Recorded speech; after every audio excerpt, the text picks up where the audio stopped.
Olá pessoal, estamos aqui para mais uma aula. Vamos continuar falando sobre termodinâmica. E, bom, na última aula eu comentei um resultado do Joule que ele conseguiu relacionar a unidade de caloria com a unidade de Joule que normalmente a gente usa em mecânica. Eu agora vou explicar um pouco melhor como que ele obteve essa relação, né? Aqui eu coloquei um desenho esquemático é, do experimento que ele fez, né? Um dos experimentos, ele fez vários experimentos. Aqui você tem essa caixa, esse recipiente aqui é um recipiente com as paredes adiabáticas, quer dizer, ele não deixa entrar nem sair calor. Aqui dentro você tem água, e você vê que tem um eixo dentro desse líquido, né? E aqui nesse eixo, pregado nesse eixo, tem umas palhetas, né? E esse eixo aqui pode girar, né? À medida que, digamos, você larga, digamos, eu tenho aqui o eixo e preso a esse eixo eu tenho, através dessas polias, eu tenho essas duas massas, né? E quando você larga essas massas vão cair e vão fazer esse eixo aqui girar. E aí, à medida que o eixo gira, essas palhetas giram aqui dentro da água, né? E é claro, tem atrito, e o que acontece é que, devido ao atrito, essa água vai aumentar a temperatura. Agora, como também tem um termômetro aqui, eu posso medir esse aumento da temperatura a partir desse termômetro. Agora, como a gente viu na aula passada, a caloria é uma unidade que ela é definida a partir da variação da temperatura da água, né? Então, eu medindo essa variação de temperatura, eu automaticamente vou saber quantas calorias foram, digamos,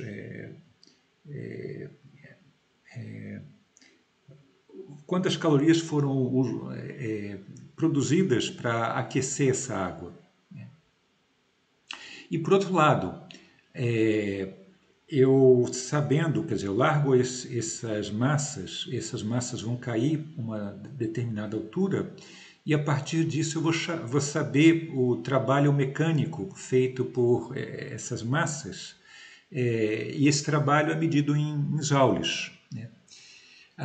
E aí, a partir disso, eu consigo relacionar essas duas grandezas, uma grandeza em Joule com uma grandeza em caloria, e dessa maneira eu consigo relacionar essas duas unidades, né? Então, o Joule, ele fez, como eu falei, vários experimentos, foram vários e vários anos que ele ficou fazendo esse tipo de medida, né? Considerando não só água, mas colocando outros tipos de líquido, fazendo medida também com resistência elétrica, usando o famoso efeito Joule. E ele mostrou, quer dizer, como eu falei aqui, né, aquele recipiente, ele era um recipiente com paredes adiabáticas, então isso era um trabalho que a gente pode chamar um trabalho adiabático, que não tem entrada ou saída de calor. E ele mostrou que, no caso de um trabalho adiabático, você pode passar de um estado inicial com uma dada temperatura TI para um estado final com uma temperatura TF, e esse trabalho necessário para fazer isso era sempre o mesmo. Como eu falei, você poderia usar diferentes maneiras de aquecer aquela água, mas o trabalho que era feito era sempre o mesmo, no caso adiabático, né? Isso é importante, isso é no caso sem entrar calor, né? Agora, Vamos considerar, estender essa ideia do Joule e vamos considerar agora um processo que não é adiabático, né? Vamos considerar agora um processo que envolve tanto, digamos, eu tenho um gás e a princípio eu posso ter entrada ou saída de calor e eu posso também fazer trabalho nesse gás, né? Ou o gás fazendo trabalho, né? Então, eu vou considerar, como está aqui nesse desenho, que eu tenho um gás dentro de um recipiente. Essas paredes aqui laterais e aqui da tampa são adiabáticas, são isolantes térmicos, né? Agora, aqui embaixo, a parede daqui é diatérmica, quer dizer, a parede, por aqui você pode entrar ou sair calor, né? E a princípio eu tenho aqui um reservatório, que a gente chama de um reservatório térmico, a uma temperatura T, e se eu posso mudar essa temperatura se eu quiser. Eu tenho aqui em cima uma caixa com várias bolinhas, né, que tem um determinado peso, né, e a gente pode fazer o seguinte, a princípio, como eu falei, nesse sistema pode entrar ou sair calor aqui devido ao contato com esse reservatório térmico e a princípio eu posso, digamos, colocar ou tirar bolinhas aqui de dentro dessa caixa. Isso pode fazer com que essa tampa, o gás levante ou abaixe essa tampa, portanto o gás pode fazer um trabalho em cima dessa caixa, fazendo um deslocamento nessa tampa, ou para cima ou para baixo, né? Então, a partir de um estado inicial I e de um estado final F, eu posso ter, como eu falei, tanto troca de calor quanto trabalho realizado, né? Agora, como que a gente mede o trabalho realizado pelo gás, né?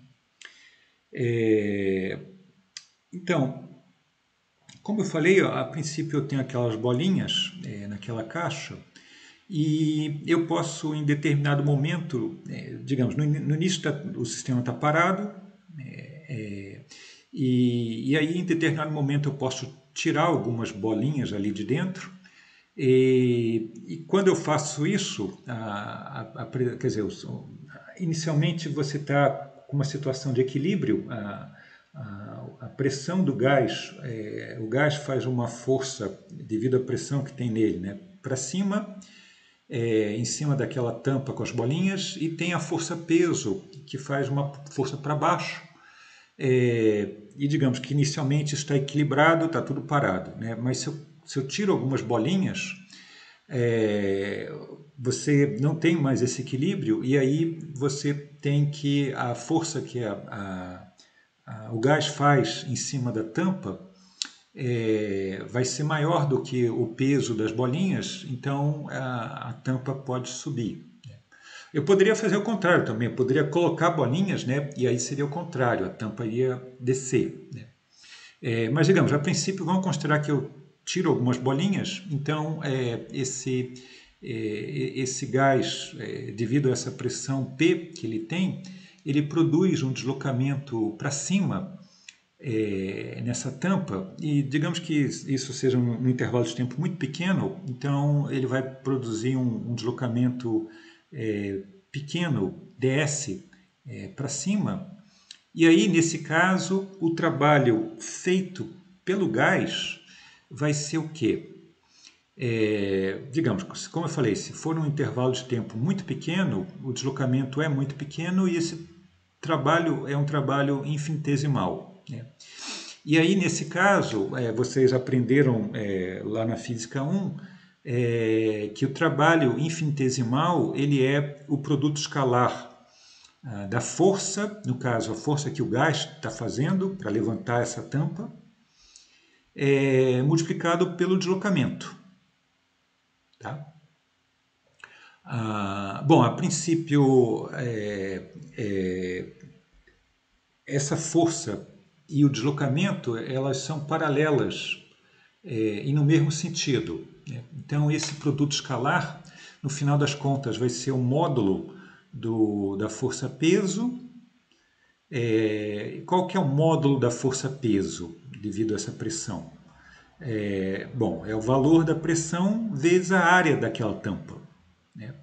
Esse é o módulo dessa força-peso.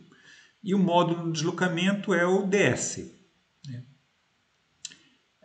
Agora, esse produto ADS, o que é isso?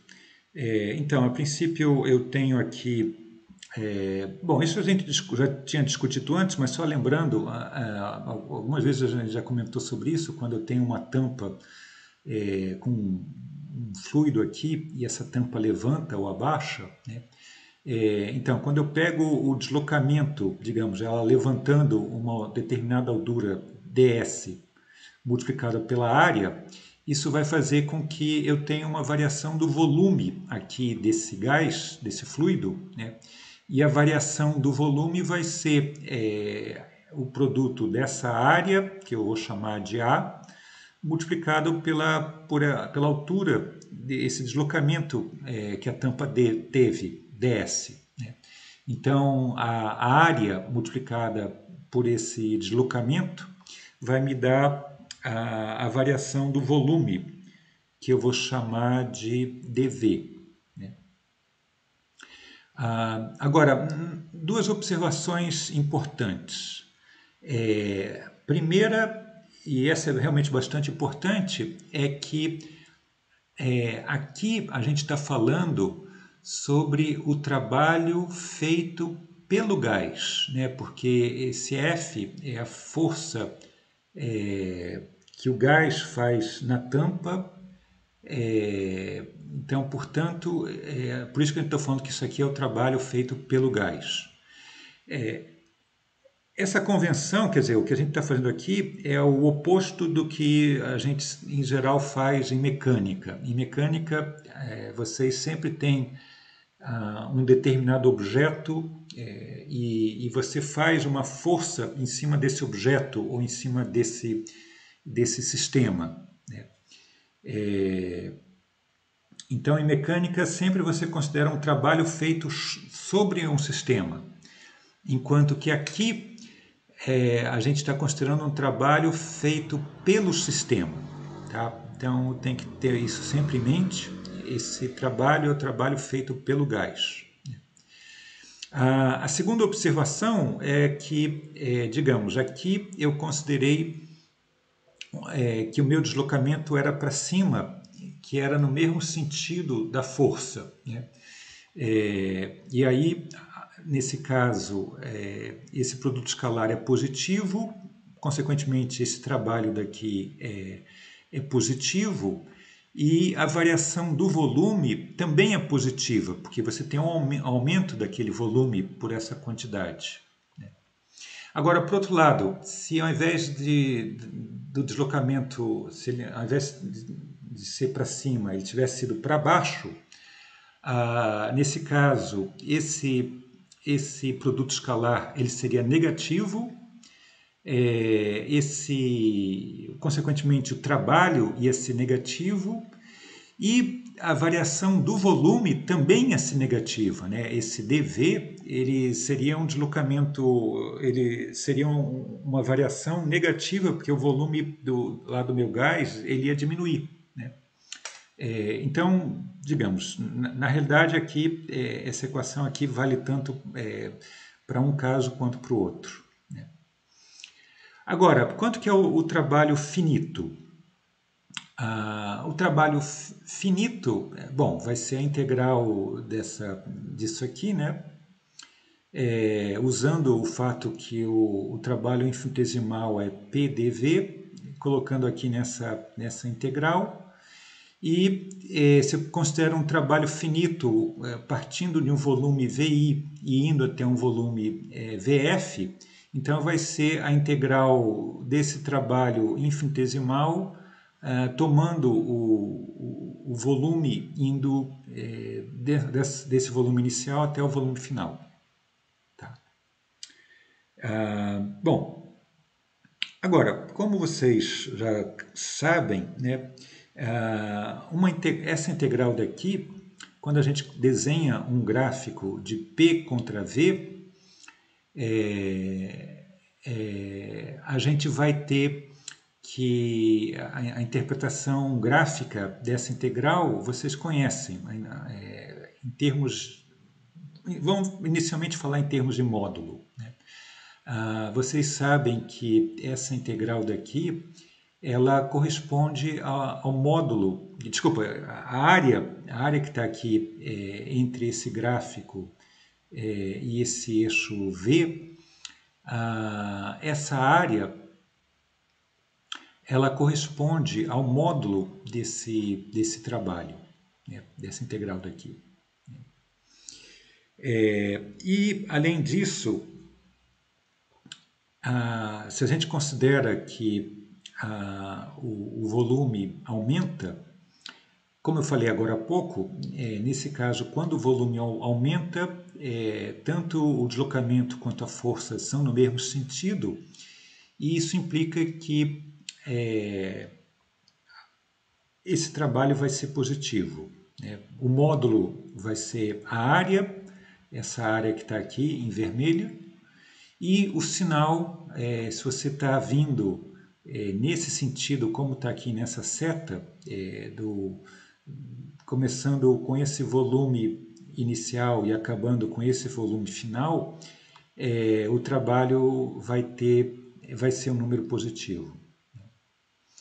Por outro lado, se a gente tivesse na situação contrária, com o volume diminuindo, como eu falei anteriormente, esses vetores estariam em sentidos opostos, o produto escalar, o trabalho seria negativo, porque o produto escalar desses dois vetores é negativo, então quando a gente tomasse a integral ia me dar um número negativo.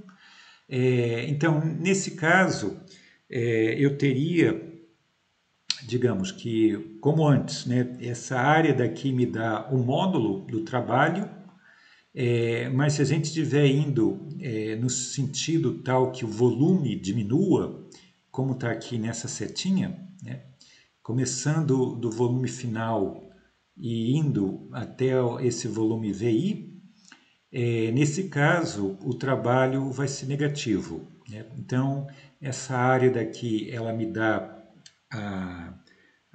o módulo do trabalho e o sinal eu determino sabendo se o volume está aumentando ou diminuindo, tá? Então é sempre importante você ver qual é o sentido, para qual sentido aponta essa seta daqui entre os dois instantes, qual é o instante inicial e final, né? Agora, em geral, digamos que eu desenho, o meu sistema tenha um estado inicial I e um estado final F, eu posso ligar esses dois estados de diferentes maneiras, né? Digamos que ele, nesse meu sistema daqui, ele comece inicialmente com uma determinada pressão PI, um determinado volume VI e temperatura TI. E no final ele tenha as correspondentes pressão, volume e temperatura, né? Como eu falei aqui, né? Agora, entre esses dois estados, você pode ligar esses dois estados de uma infinidade de maneiras diferentes, né? Então, você pode ter, como está aqui, aqui nesses três gráficos eu desenhei três maneiras diferentes como eu poderia ligar esses três pontos, né?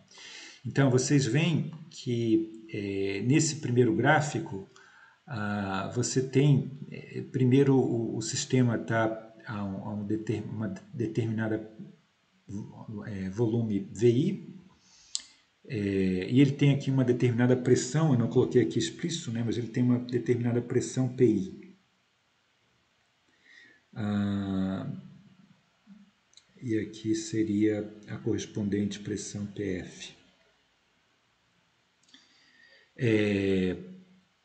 Então ele começa desse ponto e ele pode, por exemplo, primeiro vir fazer uma expansão mudando o volume, mas com pressão constante, né? Dessa maneira daqui, sempre considerando uma pressão constante e variando o volume até chegar a esse volume final, e depois você pode, a partir desse estado, você pode ficar variando a pressão, mantendo o volume constante. Ou você poderia fazer na ordem contrária, primeiro considerar o volume constante e variar a pressão, e depois você manter a pressão constante e variar o volume.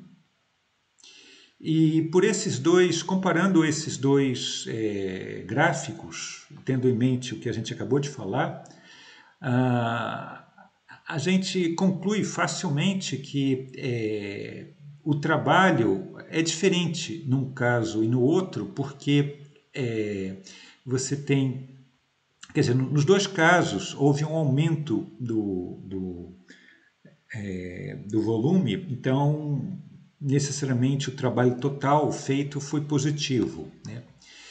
Mas em termos de módulo, a gente falou agora há pouco que o módulo do trabalho ele estava associado à área que ficava entre o gráfico e o eixo V, tomado no intervalo entre VI e VF.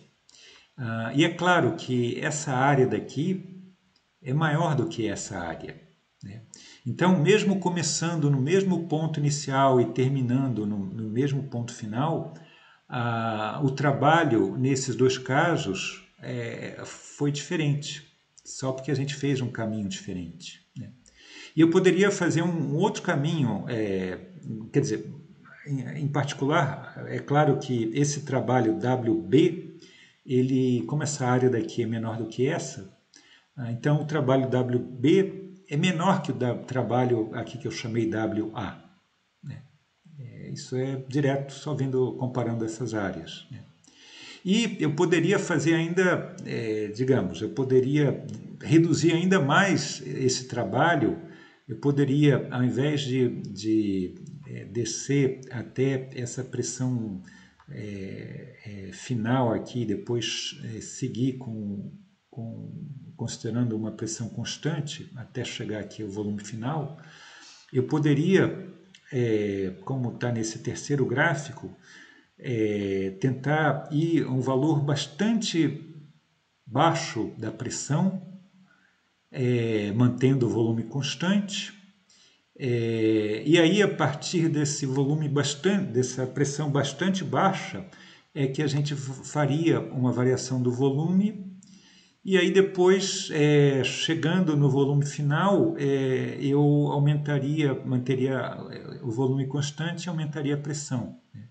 E aí, nesse terceiro caso, você vê que o trabalho feito, como a área aqui entre o gráfico e o eixo V é muito, muito, muito pequena, você vê que aqui nesse caso o trabalho também vai ser muito, muito, muito pequeno. Então você vê que nesses três diferentes gráficos, né, diferentes maneiras de unir esse estado inicial do estado final, a gente conseguiu fazer isso tendo trabalhos diferentes, né? O trabalho que o gás fez foi diferente nos três casos, né? E se pode verificar também, experimentalmente, que, digamos, nesses três processos, a quantidade de calor fornecido ao sistema também, em cada caso, foi diferente, né? Mesmo tendo os mesmos estados inicial e final, né? E daqui a gente pode concluir que, em geral, para dois, digamos, estados inicial e final, o trabalho que o gás faz, digamos, lá para levantar ou abaixar aquela tampa, né, ou em outro sistema qualquer, né, o trabalho feito pelo gás ou o calor em que colocado para dentro do sistema, eles dependem do caminho, né? Não dependem só do estado inicial e final. Eles são dependentes do caminho que a gente faz, como nesses três exemplos, né? Para cada caminho diferente, a gente viu que o trabalho realizado pelo gás foi diferente, né? Então, isso é um fato geral, contudo, é um fato experimental que, apesar do W depender do caminho, apesar do calor que eu coloco dentro do sistema depender do caminho, experimentalmente o que se observa é que essa diferença Q menos W, ela é a mesma, independente do caminho que a gente faça, né? Então, aqui nesses três exemplos aqui, se a gente pegasse aquela diferença, digamos, o W ia ser diferente para os três casos, o Q ia ser diferente para os três casos, mas experimentalmente pode-se verificar que aquela diferença Q menos W vai ser exatamente igual nos três casos. Daqui a pouco eu vou explicar o que significa isso, qual é o significado dessa diferença, qual é o significado físico dessa diferença, né? Mas, digamos, isso é um fato experimental, né? Que essa diferença daqui, ela só depende dos estados inicial e final. Então, isso aqui deve fazer vocês lembrarem do trabalho de uma força conservativa que vocês aprenderam lá na Física 1, né? O que acontece nesse caso? Quando você tem uma força conservativa e calcula o trabalho entre dois pontos, esse trabalho vai ser igual, independente do caminho que você use para ligar esses dois pontos. Isso que vocês devem ter aprendido lá na Física 1. E como esse trabalho independe do caminho, isso implica que existe uma função que a gente chama energia potencial associada para cada ponto do espaço. E esse trabalho, o trabalho entre essas duas posições, ele corresponde à variação dessa energia potencial entre esses dois pontos. Então, o que está acontecendo aqui é exatamente o mesmo que acontece lá, como vocês viram na mecânica, né? Então, a gente pode concluir que essa diferença Q menos W, ele deve representar aqui é melhor falar uma variação, né? Ele representa uma variação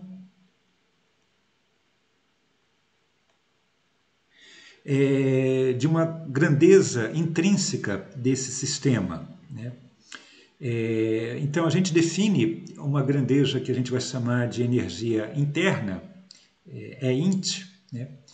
E essa diferença daqui, que você calcula entre esses dois pontos, esses dois estados inicial e final, vai ser justamente a variação dessa energia interna entre esses dois estados, final e inicial.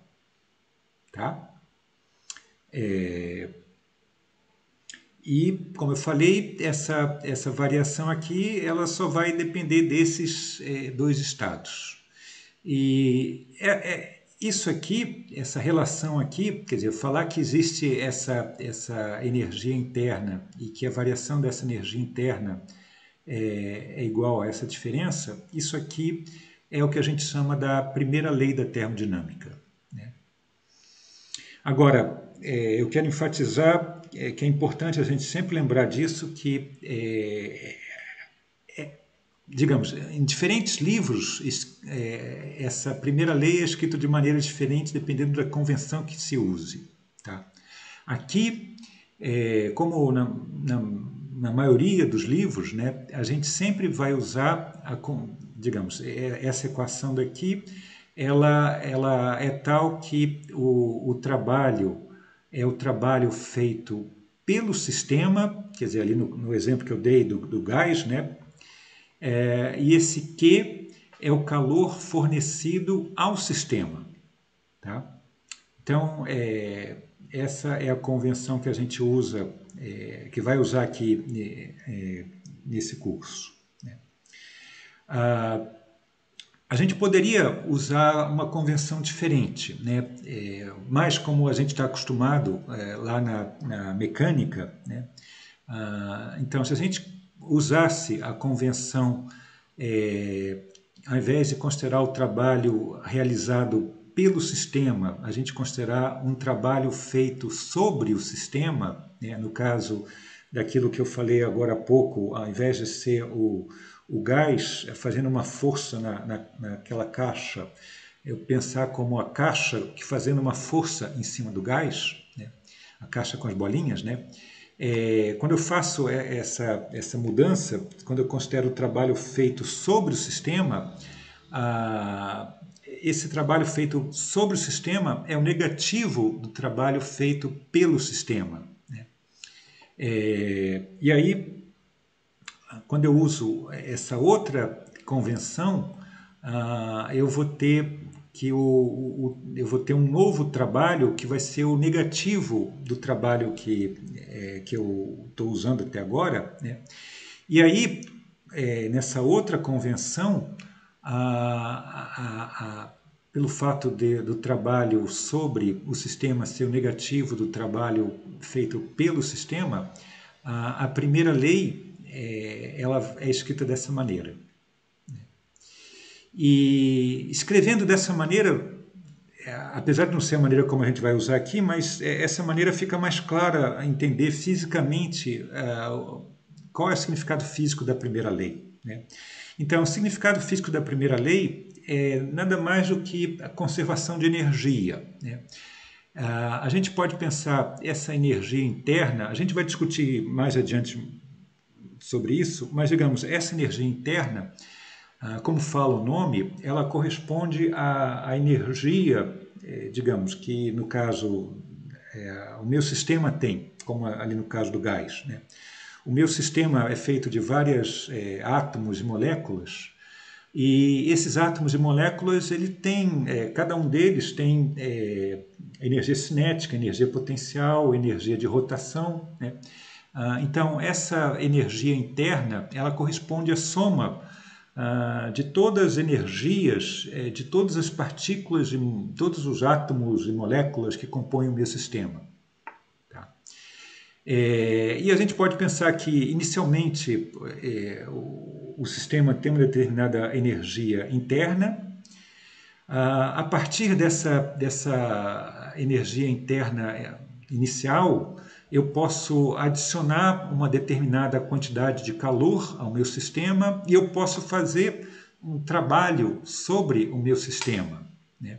E aí, é claro, se o meu sistema tem uma energia interna inicial, e se eu adiciono calor e faço trabalho sobre o sistema, por conservação, se a gente acredita, se vale a conservação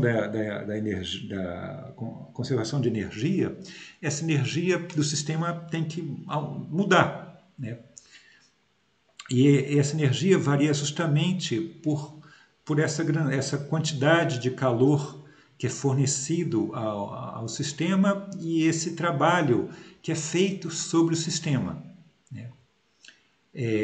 Então, a primeira lei, ela nada mais é do que ela corresponde à conservação da energia, né?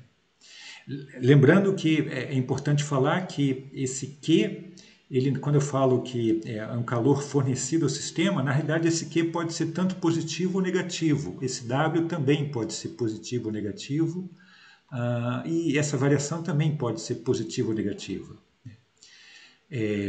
Mas o que essa primeira lei fala, ela é nada mais do que falar que existe conservação de energia do sistema, né? Mas, como eu falei, a gente, ao invés de usar essa convenção daqui, a gente vai usar a outra convenção, que é mais interessante para as aplicações que a gente vai ver durante esse curso, né? Então, vamos ver alguns processos termodinâmicos e aplicar isso que a gente aprendeu da primeira lei nesses diferentes processos termodinâmicos, né? Então, primeiro, a gente pode considerar o chamado processo adiabático. A gente viu o processo adiabático, era como, por exemplo, lá naquele experimento lá do Joule, é um processo em que não entra nem sai calor no sistema, né? Então, nesse caso, quando a gente tem que não entra nem sai calor, significa que o Q é zero, e aí a variação da energia interna vai ser exatamente igual a menos o trabalho. E aí é claro que se o trabalho feito pelo sistema for positivo, por essa relação, vou ter que a variação da energia interna tem que ser negativa e vice-versa, né?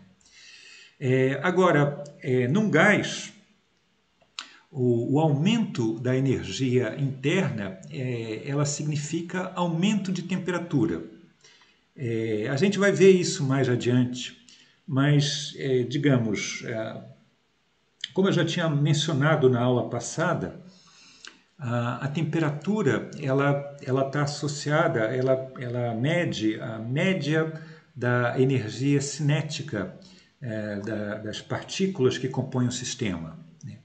Então, quando a gente aumenta a temperatura, significa que a média dessa energia cinética aumenta, né? E, consequentemente, a energia interna do sistema, que pega toda a energia do sistema, também aumenta, né? Então, por isso que tem essa relação entre o aumento da energia interna, que corresponde ao aumento da temperatura, falando a grosso modo. A gente vai detalhar isso em algumas aulas mais adiante, né? Então, se a gente considerar, por exemplo, diferente do exemplo que a gente fez agora, eu tenho lá o gás, mas agora está todo ele dentro de um recipiente com paredes adiabáticas, isoladas termicamente. E eu tenho aqui as minhas, uma caixa com bolinhas, né? Se eu diminuo o peso, quer dizer, eu tiro algumas bolinhas aqui dessa caixa, o volume vai aumentar, né? Porque essa tampa aqui vai subir. Se eu tirar as bolinhas aqui, como a gente falou agora há pouco, esse volume aqui vai aumentar. Aumentando o volume, a gente já falou que quando aumenta o volume, o trabalho aumenta. E se o trabalho aumenta, pela segunda lei por essa lei da termodinâmica, a gente viu que no caso adiabático a energia interna diminui e, consequentemente, a temperatura vai diminuir, né? Por outro lado, se a gente coloca mais bolinhas aqui dentro, o que vai acontecer vai ser que isso aqui vai, digamos, essa caixa vai fazer uma força para baixo, maior do que a pressão aqui do gás. Isso implica que o volume do gás diminui, o O volume do gás diminuindo, a gente já falou que isso significa que o trabalho é negativo, sempre que o volume diminui. E, pela primeira lei, isso implica que, no caso adiabático, que a energia interna aumenta e a temperatura, consequentemente, aumenta. Tá? Vejamos agora um caso com um volume constante, né?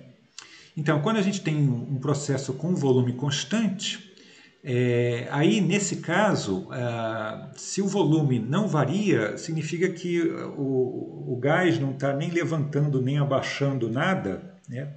Então não está sendo feito nenhum trabalho, o trabalho é zero. Se o trabalho é zero, ali da primeira lei, o termo do trabalho vai ser zero, então a variação da energia interna vai ser exatamente igual ao calor Q, né? Então, se eu tenho o Q positivo, quer dizer, o sistema está recebendo calor, ele está recebendo calor, né? Eu vou ter que a variação da energia interna por essa relação também vai ser positiva, né? E se o Q for negativo, a variação da energia interna vai ser negativa. Então, um outro processo que é bastante importante são os chamados processos cíclicos ou caminhos fechados. Nesse caso, a gente começa num determinado estado e vai e volta ao mesmo estado I. E agora você pode fazer isso de duas formas diferentes. Ou, como está aqui nesse primeiro gráfico, indo por cima e voltando por baixo. Ou como está no segundo gráfico, que está no sentido contrário. Primeiro indo por baixo e depois voltando por cima. E a diferença... Bom, primeiro, esse tipo de processo ele é muito importante, a gente vai trabalhar muito nele, né? É o processo que a gente, digamos, é usado nos motores a combustão, né? Dos carros, por exemplo, né?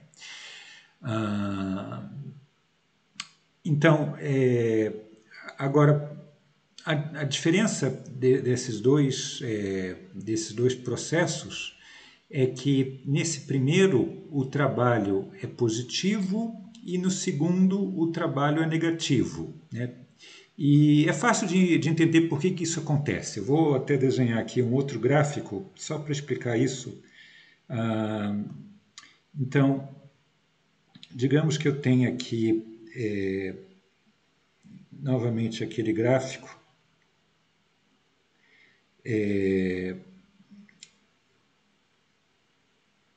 E eu faço primeiro, considerar como está no primeiro gráfico, né? Eu vou primeiro nesse caminho de I, vamos chamar esse ponto aqui A, né?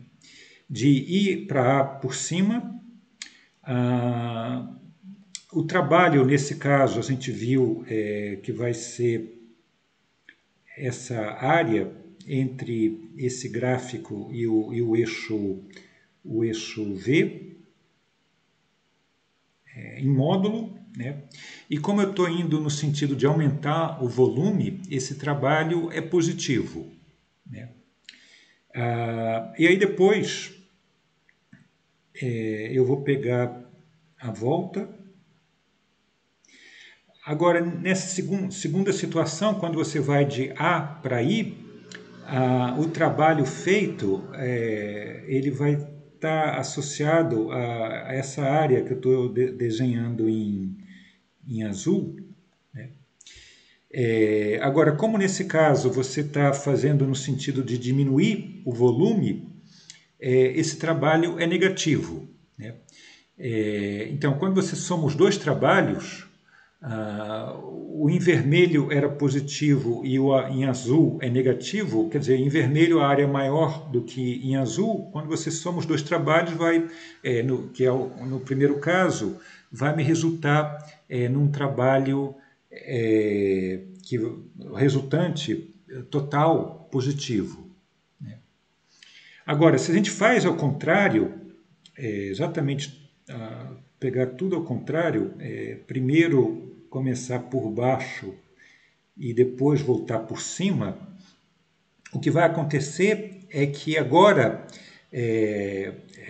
você vai ter, na ida, o trabalho vai ser positivo, quer dizer, toda essa área em azul vai ser um número positivo e na volta vai ser negativo. E aí toda essa área em vermelho vai ser negativo. Quando a gente soma os dois, como a área em vermelho, digamos, em módulo, ela é maior, mas ela é um número, corresponde a uma área negativa, quando a gente soma os dois, nesse segundo caso, você vai ter um trabalho resultante negativo, né? Porque na volta, que me dá uma área maior, o trabalho nessa segunda parte é negativo, né?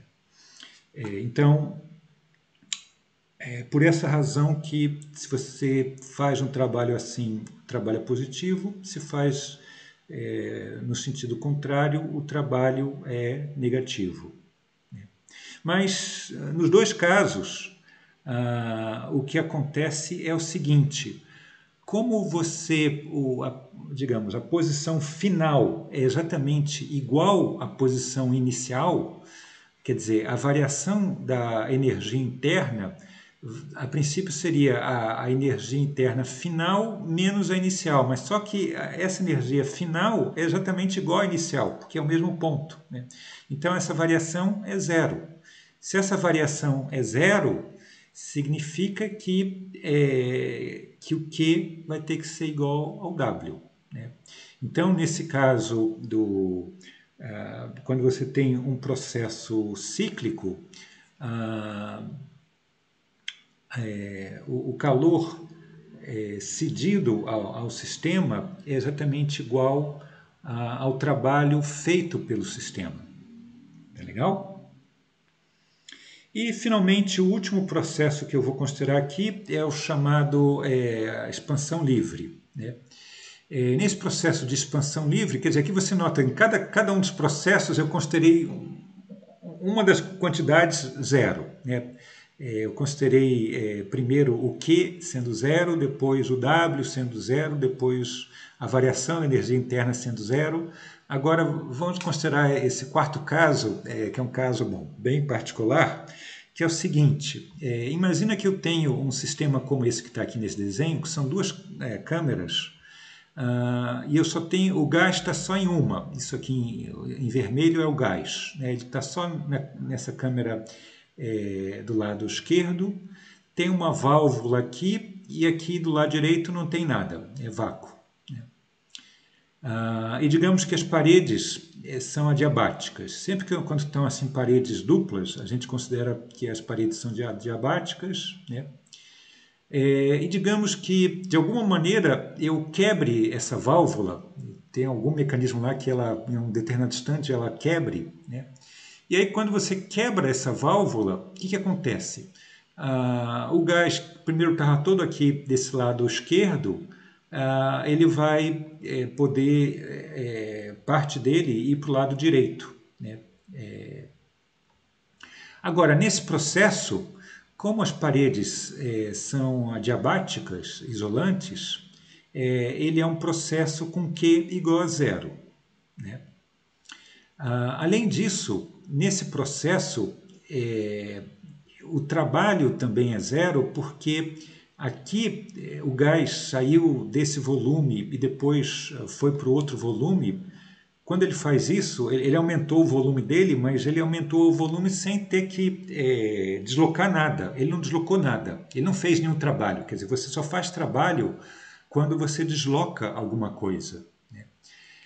Aqui, no caso, aquela tampa, né, que eu falei, nos outros exemplos, né, o Caio estava levantando ou abaixando a tampa, né, você estava deslocando aquela tampa com aquelas bolas em cima, né? Aqui não. Aqui, isso aqui quebrou essa válvula e o gás que estava todo do lado esquerdo, ele foi para o outro lado, ocupou o outro lado sem deslocar nada, né? Como não deslocou nada, não houve nenhum trabalho, né? ele simplesmente expandiu para o espaço vazio do lado direito, né? Então, aplicando isso na primeira lei, o Q vai ser zero, o W vai ser zero, consequentemente a energia interna, a variação da energia interna também é zero. Então, nesse processo, as três quantidades são zero. Então, a gente viu aplicando a primeira lei em vários diferentes processos termodinâmicos, né? Vamos agora aplicar o que a gente aprendeu em um exercício, né? Então, nesse exercício fala que tem 1 quilo de água líquida, então M igual a 1 quilo. Essa água líquida está a 100 graus Celsius numa câmara fechada e ele é convertido em vapor, todo ele é convertido em vapor a 100 graus Celsius e tudo isso a pressão atmosférica constante, né? Então a temperatura, bom, obviamente aqui a temperatura ficou constante, né? É sempre 100 graus. Ele fala que a pressão também é constante, que é a pressão de uma atmosfera, isso no SI é 1,01 vezes 10 a 5 Pascal. Ele fala que o volume muda de 10 a menos 3 metros cúbicos para 1,671 metros cúbicos. Então, eu tenho o volume inicial 10 a menos 3 metros cúbicos e ele vai para um volume final de 1,671 metros cúbicos. E aí ele pergunta no item A, qual o trabalho realizado pelo sistema durante o processo? Então, primeiro quer saber o trabalho, depois quer saber o calor que é adicionado ao sistema e, finalmente, qual a variação da energia interna do sistema durante o processo. Tá, então, primeiro o trabalho, né?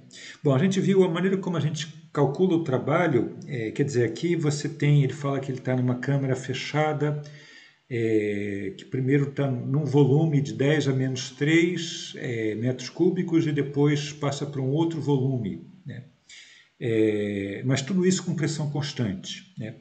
Bom, a gente viu que o trabalho, a maneira como a gente calcula, você calcula através dessa integral daqui, entre o volume inicial e o volume final. Agora, como a pressão ele fala que ela é constante, bom, é bem fácil calcular essa integral, né? O P vai para fora, porque ele é constante, e fica a integral de dV é o V final menos o V inicial. E bom, agora é só colocar os valores numéricos, né? Então a pressão é 1,01 vezes 10 a 5. Aí depois eu tenho essa pressão, o volume final de 1,671 menos o inicial 10 a menos 3, 10 a menos 3 é isso aqui, né? Então isso aqui vai dar 1,01 vezes 10 a 5 vezes, bom, essa diferença aqui vai dar 1,67. Se você coloca isso na calculadora, isso vai dar 1,69 vezes 10 a 5 joules. Isso aqui é a mesma coisa que 169 quilojoules. Quilojoules é 10 a 3, né? Bom, depois o item B, ele pede para calcular o calor que é cedido. Ele fala que durante esse processo você tem 1 quilo de água líquida a 100 graus é convertido todo ele em vapor a 100 graus, né? Então aqui o calor é todo ele usado só para converter água líquida em vapor. Você não tem nenhum tipo de calor sendo usado para aumentar a temperatura, né? Então a gente vai usar aquela fórmula do calor latente. O calor vai ser a massa que foi convertida, multiplicado pelo calor latente. Ele dá aqui o valor do calor latente, 2.260 kJ por quilograma, né? Então, como aqui está por quilograma, então eu tenho que usar a massa em quilograma. Ele fala que é 1, né? Então vai ser 1 vezes aquele valor, 2.260, né? Então, o Q vai ser 2.260 quilojoules, né? Porque aqui está quilojoule por quilograma. E, finalmente, o C, a variação da energia interna. Bom, é só usar a primeira lei, isso vai ser Q menos W, então vai ser 2.260 menos 169, tudo isso em quilojoules, né? Isso aqui vai dar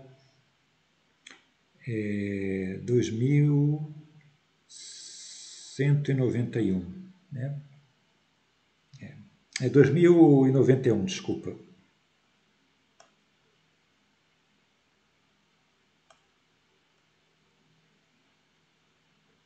Quilojoules.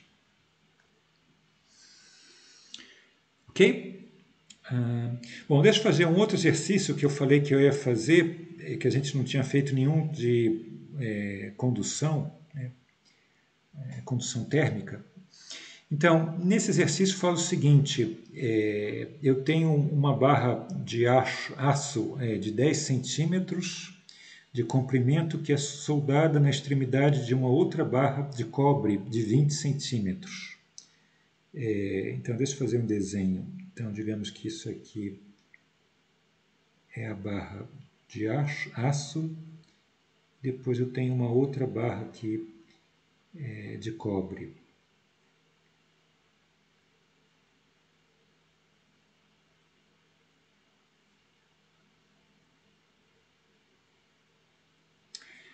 Então, está havendo condução de calor. Então, eu tenho, deixa eu colocar aqui, o comprimento L da barra de aço é 10 centímetros, que é 0,1 metros. O comprimento da barra de cobre é 0,2 metros. As duas barras estão perfeitamente isoladas na parte lateral. A seção reta é um quadrado de lado igual a 2 centímetros. Então, eu tenho que a área, um quadrado de 2 centímetros, a área dele vai ser 2 centímetros ao quadrado, ou colocando em metros, então isso aqui vai ser 0,02 ao quadrado metros quadrados. Isso aqui nada mais é do que 4 vezes 10, isso aqui é 2 vezes 10 a 2, tomando ao quadrado, vai dar 4 vezes 10 a 4, a menos 4, desculpa, metro quadrado, né? Então ele fala que do lado do aço, ele é mantido na extremidade a 100 graus Celsius, porque tem vapor de água. Então eu tenho que aqui nessa extremidade a temperatura, vamos chamar T-hot, é 100 graus Celsius, temperatura quente. E na outra extremidade é mantido a 0 graus. Então essa temperatura fria, 0 graus. Então aqui é o aço, aqui o cobre.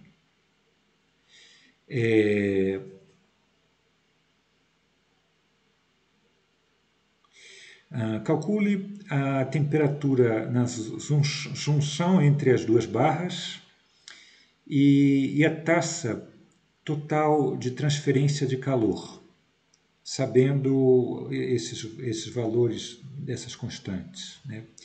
Então, digamos que aqui, nessa união entre o aço e o cobre, tem uma temperatura que eu vou chamar de Tj. Tá legal? Bom, então, aqui o que acontece é o seguinte, do lado, como está nesse desenho, desse lado esquerdo está essa temperatura de 100 graus Celsius, e aqui do lado direito está essa temperatura de 0 graus, e essas temperaturas estão mantidas, né, como ele fala aqui, um lado tem vapor, outro lado tem gelo, né? Então, o que está acontecendo está tendo um fluxo de calor do lado esquerdo para o lado direito. Né? Claro, essa temperatura aqui entre as duas tem que ser uma temperatura intermediária entre 100 e 0. Né? E esse fluxo, quer dizer, o mesmo fluxo que passa aqui por essa barra de aço tem que ser igual ao fluxo que passa nessa outra barra de cobre. Não pode aqui passar por segundo uma determinada quantidade de calor e aqui nessa outra passar metade, por exemplo, que aí ia ficar calor parado aqui, isso não teria sentido. Né? Então, o fluxo de calor que passa nessa barra de cobre tem que ser exatamente igual ao fluxo que passa nessa outra barra. Né? Então eu vou ter que ter necessariamente o fluxo que passa no aço, o fluxo de calor por unidade de segundo, por tempo, né, tem que ser igual ao fluxo que passa ali na outra barra. Né? E bom, aqui é só aplicar aquela equação que a gente tinha visto antes, né? Quanto que vale esse H, quer dizer, esse H era aquela derivada de Q com relação ao tempo do aço, tem que ser igual à derivada do Q que passa pela outra barra, né? Com relação ao tempo. Né? E a gente viu quanto que era isso. Né? A gente podia escrever isso como aquela constante K, no caso do aço, multiplicado pela área, multiplicado pela diferença de temperatura, a diferença de temperatura nas duas extremidades, primeiro dessa barra de aço. Né? A diferença é a temperatura quente menos essa aqui que é a temperatura fria para essa barra. Né?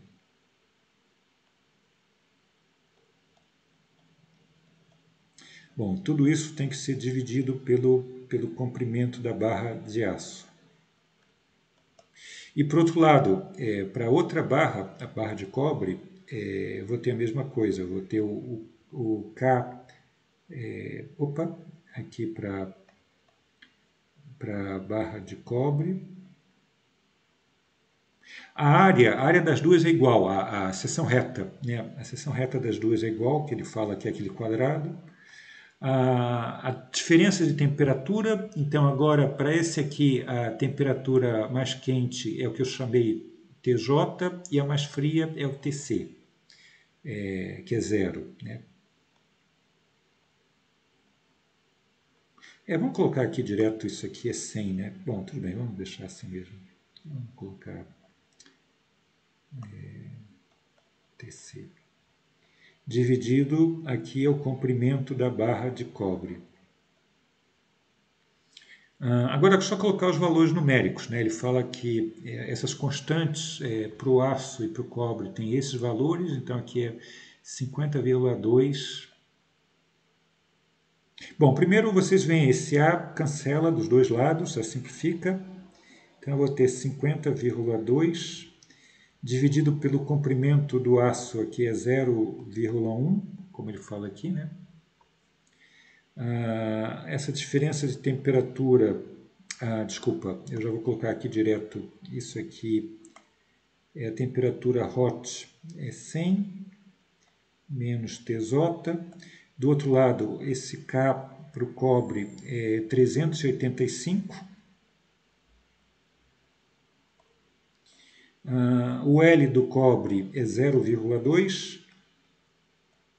E eu vou ter o TJ, isso aqui é 0. Então, daqui, bom, a primeira coisa que ele pede é o valor desse TJ, né? E depois ele quer calcular essa taxa total de transferência de calor, que é o H, né? Ou a derivada, né? A derivada do Q com relação ao tempo, né? Então, aqui, para encontrar o TJ, a gente passa todo ele para o lado direito, né? Então, a gente vai ficar, primeiro, esse termo, isso aqui multiplicado por 100. Então, isso aqui é a mesma coisa que 502. Né? Eu posso sumir com isso aqui, fica só 502. 502 multiplicado por 100 dá isso aqui. Depois eu tenho, passando para o outro lado, eu vou ter esse termo daqui, que é a mesma coisa que 3.850 dividido por 2, multiplicado por TJ. Depois eu vou somar com esse termo aqui que passa para o outro lado, 502. Tudo isso multiplicado por TJ. Bom, daqui eu tiro que o TJ vai ser 50.200 dividido por esses números aqui. Então, isso aqui vai dar 2.427. E se eu faço essa divisão, eu encontro 20,68 graus Celsius. Ok? Então, esse é o valor do TJ que ele pediu. Aí depois ele pede a taxa total de transferência de calor, que é esse H, né? Aí tanto faz, quer dizer, como os dois valores de H são exatamente iguais, tanto faz calcular por um ou outro, é mais fácil calcular por esse aqui. Então vai ser... não esquece que eu tenho aqui esse A, né? Então eu tenho que usar essa fórmula com A. Né? Não posso pegar isso aqui direto, porque aqui eu já sumi com A. Né? Então, é o valor do K do cobre, que é isso aqui, vezes o valor da área. A área é 4 vezes 10 a menos 4. Então, aqui é 4 vezes 10 a menos 4. Tudo isso dividido por 0,2 e multiplica pelo TJ, que a gente calculou que é isso aqui.